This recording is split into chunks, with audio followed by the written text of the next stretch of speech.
प्रभो शिवाजी राजा. नमस्कार. अनादिमी अनंतमी. नमो सर्वेभ्या. माझं नाव मंदार देशमुख. नमस्कार. नमो सर्वेभ्या. माझं नाव मंदार देशमुख. मी आज थोडी एक माझी गोष्ट शेअर करणार आहे आणि कविता पण. तर माझ्या गोष्टीचं शीर्षक किंवा टायटल म्हणू शकतो प्रेरणा सूर्य सावरकर. त्याचं कारण असं की सगळेजण आपण शाळेत असतो आणि आपल्याला पहिल्यांदा इतिहासाचं पुस्तक येतं. चौथीपासून तर आपल्याला माहिती आहे पूर्णच्या पूर्ण आहे ते शिवाजी महाराजांवर आहे जे आपल्याला आवडतं. मग जसं जसं आपण 8वी 7वीत जातो तेव्हा आपल्याला जरा मॉडर्न हिस्ट्रीचा ॲक्रॉस आपण येत जातो. बाय द वे मी मराठी, हिंदी आणि इंग्लिशमध्ये कम्युनिकेट करायचा प्रयत्न करणार. मी जेवढं मराठी बोलू शकीन तेवढं मी बोलणार आहे, कारण की ज्याच्या समोर ज्याच्यासाठी आणि त्यांच्यामुळे की ज्यांनी इतके मराठी शब्द दिलेले आहेत त्याचा मी जेवढा वापर करू शकेन तेवढा मी करणार आहे. तर मला जेवढं आठवत आहेत सावरकर, तर मला पहिल्यांदा 8वीच्या पुस्तकामध्ये किंवा 7वीच्या पुस्तकांमध्ये सावरकरांची एकच कदाचित 2-3 पानं फक्त त्यांच्यासाठी उल्लेख केलेल्यांची आठवत आहेत, ते पण एक 10 वर्षापूर्वी जेव्हा मी शाळेत होतो, 10-15 वर्षापूर्वी. आणि त्याच्यामध्ये पण ती एकच गोष्ट आठवते की जेव्हा त्यांनी त्या शिपमधून उडी मारली होती, कारण की त्यांना त्यांच्या परत मातृभूमी जायचे होते आणि मी ब्रिटिशांच्या हाती लागणार नाही म्हणून. एवढंच मला आठवतं आहे. परंतु कुठेतरी मी स्वतःला हिस्ट्री बफ समजतो, सो मला अजूनही भूक होते की मला बघायचं अजून वाचायचं आहे. तुम्हाला सगळ्यांना कदाचित अमर चित्रकथा आठवत असेल, सगळ्यांनी एकदा तरी वाचली आहे. नशिबाने मला 7वीच्या उन्हाळ्याच्या सुट्ट्यांमध्ये घरच्यांनी हे क्लास ते क्लास लावायचे अट्टाहास केल्या नसल्यामुळे मला ते पुस्तक हाती लागलं आणि अजूनही त्यांच्याबद्दलच्या गोष्टी. आता मी सगळ्यांनी नवीन मूवी आलाच होता, सो मी परत त्याच्यावर टचबेस करणार नाही. मला एवढं सांगायचं आहे की का बरं प्रेरणा सूर्य सावरकर. तर मी काही माझ्या अनुभव तुमच्यासोबत शेअर करणे माझ्या आयुष्यातले आणि त्याच्यातनं पुढे काय काय होत गेलं. ते जेव्हा त्या पुस्तकात एक त्यांच्या गोष्टी आहेत त्या मी स्वतःशी रिलेट करत होतो की हे आत्ता होऊ शकतं.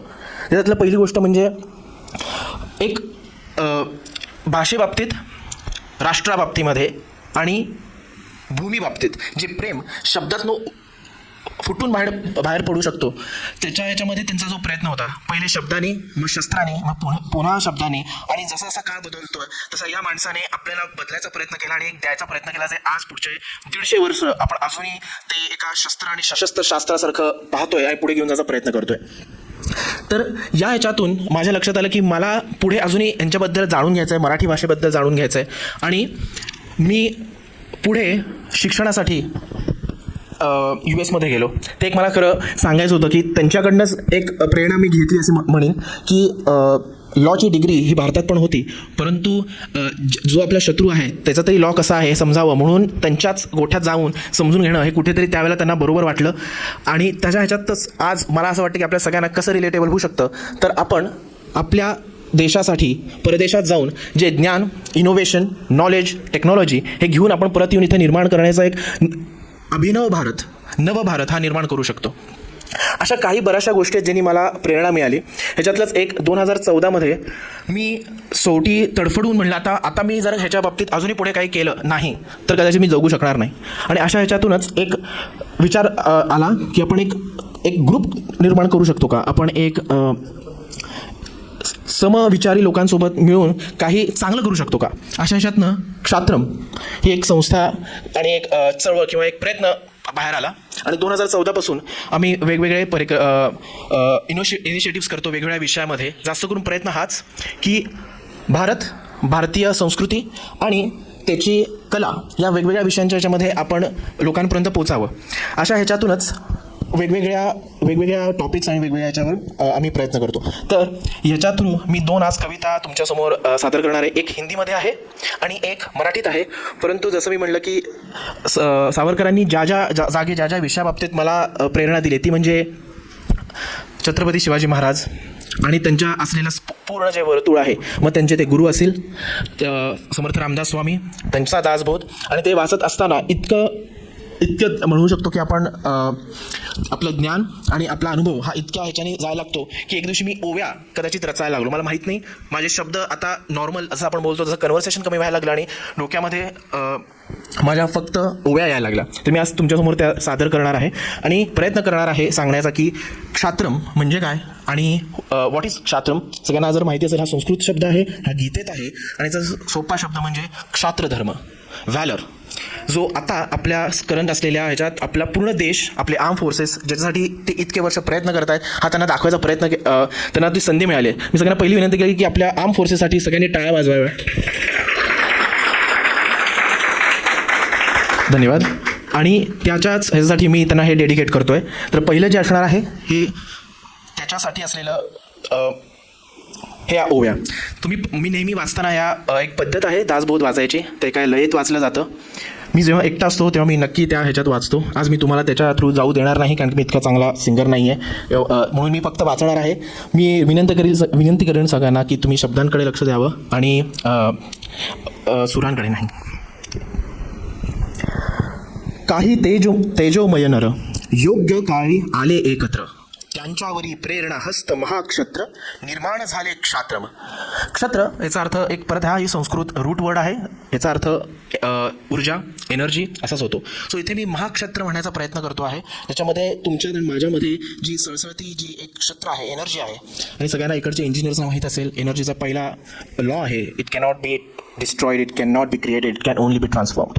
सो ह्याच्या थ्रू मी प्रयत्न करतो आहे की तुमच्यासोबत सगळ्यांना कम्युनिकेट करायला की एक महाक्षत्र जे आहे ते निर्माण झालेलं आहे. ही प्रामाणिक निर्मल शक्ती, युक्ती आणि ज्ञान, उपासना ही विवेक हा ध्यास धरून या अंतःकरणी. राष्ट्रसेवा प्रित्यर्थ, लोकसेवा प्रित्यर्थ, सकल विश्व प्रित्यर्थ लागलो कार्यासी. मंगल समय तोची जाणावा, दृष्टीस जेव्हा कार्यार्थी पडावा, सुख शांती समृद्धी तेव्हा आसन धरीत असेल. खरा क्षात्रधर्म तेव्हा होई, जेव्हा विवेकासी भेटेल क्षात्रबोधी. मिळून आहे सकल सृष्टी पावन करतील. दृढ निश्चयी निर्भयी हवा ह्या कार्यासाठी, विवेक जो प्रतिज्ञा ही घेई, जागृत होईल महाक्षत्र. ही माझी पहिली कविता. धन्यवाद. आणि आज माझ्या आधी असलेले सगळ्या परफॉर्मन्स आणि पुढे होणाऱ्या सगळ्या परफॉर्मन्समधनं मला अगदी माहिती आहे की शक्ती, युक्ती, भक्ती आणि राष्ट्र यांचेच विचार आपण आज सतत आपल्या अवतीभोवती वावरणार आहोत. सो ह्याच्यातनंच हे सांगायचं की काय आपल्या सावरकरांनी दिलं आहे, तर त्यांनी फक्त एक राजकारण किंवा राजकारणी विचार दिलेले नाही आहेत, त्यांनी कला दिलेली आहे, त्यांनी राष्ट्र दिलेलं आहे आपल्याला. आणि त्यांनी मी जसं आधी म्हटलं की ज्या पद्धतीने त्यांना त्यांची आपल्या राष्ट्राची महाभारतीची सेवा करता येईल त्यांनी तो करायचा प्रयत्न केलेला आहे. तर तशाच पद्धतीने मी एक माझ्या ह्याच्यात प्रयत्न केला, ज्या माझ्या विचारातनं शब्द फुटले ते मी इथे गुंफण्याचा प्रयत्न केला आहे. शक्ती हो मुझमें, भक्ती हो सदा, ज्ञान की रोशनी में वैराग्य सदा. सामर्थ्य हो मुझमें, न्याय हो सदा, शौर्य हो रघों में धैर्य सदा.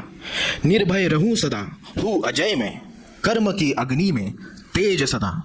धर्म नीति हो मुझमें, वचन निष्ठता हो सदा, करुणा हो मन में प्रेरणा सदा. आत्मबल हो मुझमें, निर्मल चरित्र सदा, सत्य की राह चलूं में विवेक सदा. स्थिराशय रहूं सदा, हूँ योद्धारण में, राष्ट्र हिंद की सेवा में शरण सदा, शरण सदा. धन्यवाद. आणि मी शेवटचा एक घोष देणार आहे, तेही संस्कृतमधनं आहे आणि ती घोष देण्याचा आधी मला त्याला प्रयत्न करायचा आहे की याचा अर्थ काय. एवढंच आहे जो शेवटचा सावरकरांनी दिला होता, द युनायटेड इंडिया, आणि जो संस्कृतच्या मध्ये त्याचं आहे केवल आत्मभारतः. धन्यवाद.